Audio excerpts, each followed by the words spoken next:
The anointing, you know, the concept of the anointing most people have is just the anointing oil, the administration of the anointing oil on a believer, and there is a dimension of power of God that is administered to that, because the oil in your hand may not really work except you have faith. The faith you have is what makes that oil works.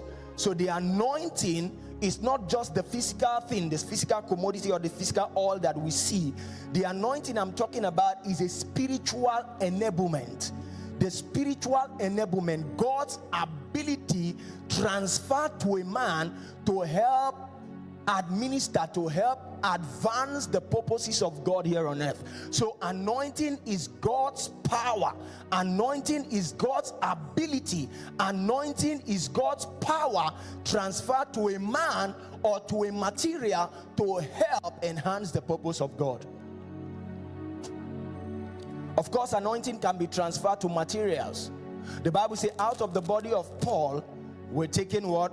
Aprons and handkerchiefs, and then that handkerchief did all kinds of wonders. So the anointing is God's ability.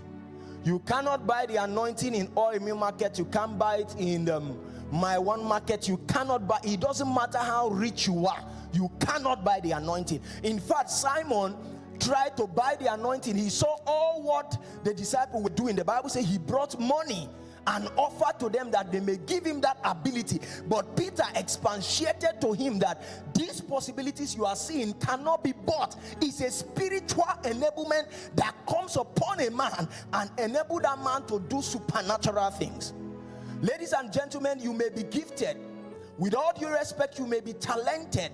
You may have a good voice, excellent in what you are doing, except that what is left to come upon you for you to come to visibility is the anointing. Say the anointing.